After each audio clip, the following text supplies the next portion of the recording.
Well, up next, it's our press review. Deeptika Laurent is here to take us through the latest in the world's papers. Conflict in Israel and Gaza. It's quickly become a battle of the image. Isn't that right, Deepti?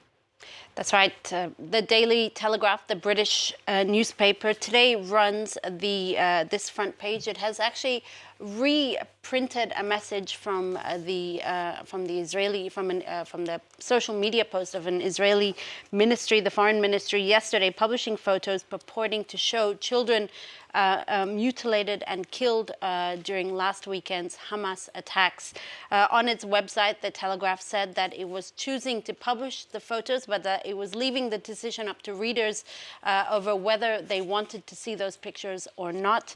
Now, the Times of Israel, meanwhile, also looking at this in this edition here, in this article here, Netanyahu's office releasing these horrifying images of infants murdered by Hamas.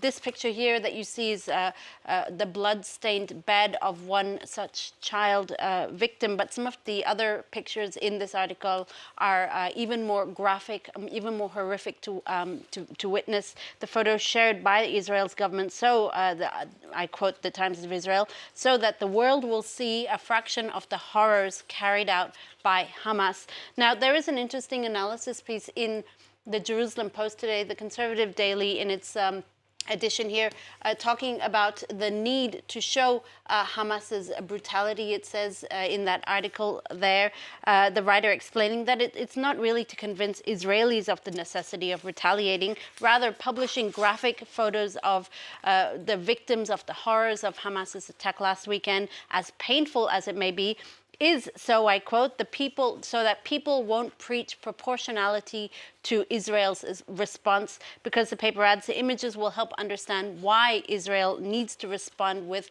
utmost ferocity to Hamas. Now, the British daily, the Times of London today, says it chose not to publish those pictures because they were simply too graphic, too horrific to be published. But its front page picture does also show child victims, this time from the children injured in the Israeli bombardment here in a Gazan hospital.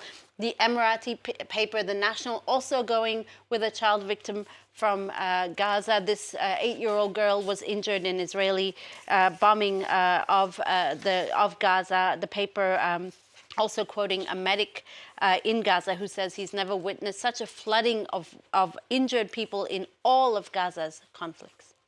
Another big question that a lot of the papers are asking, Deepti, it's about the moral dilemma that this conflict poses.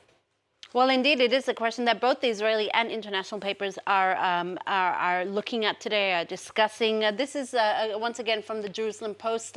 This writer here wondering if Israel is legally and ethically justified in cutting off, for instance, electricity and water to Gazans. According to a professor interviewed by the paper, it can be seen as justifiable or morally justifiable for tactical means if that move is in order to ensure the release of hostages, or Israeli hostages being held by Hamas in Gaza. But if it's just a means of revenge, well then no, it is not morally justifiable. There's also an interesting article in the Washington Post today which looks at the need for moral consistency, not moral clarity. The Post's Paul Waldman says, I quote, "It's almost as if people believe that denouncing the horrific slaughter carried out by Hamas would be nullified if they were to express concern about the thousands of Palestinian civilians likely to be killed in Israel's counter-attack." So there is he certainly makes the argument for a need for moral consistency.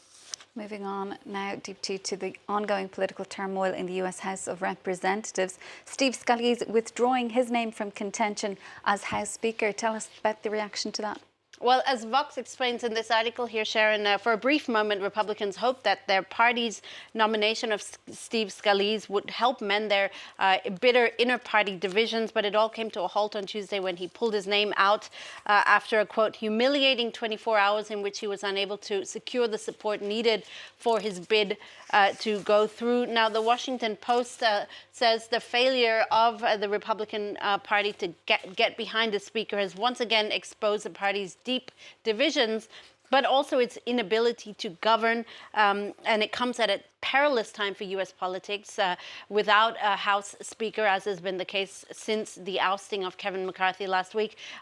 They're essentially unable to move legislation on things around aid for Israel's war in Gaza, but also legislation on Ukraine and indeed legislation or any future bills on a looming government shutdown next month.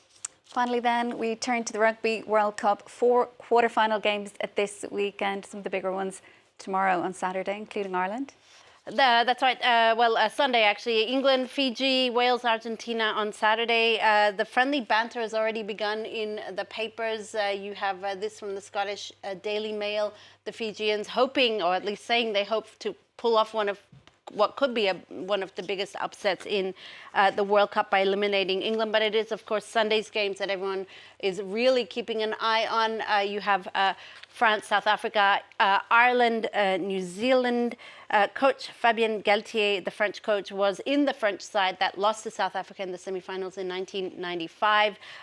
This is the focus of the Mail and Guardian today here. Sweet sound of quarters clashes, it says, the South African Daily says, noting that Sunday's game could be, or might be, at least for Fabien Galtier, one of the biggest of his coaching career. Sharon. Thanks for that, Deep T.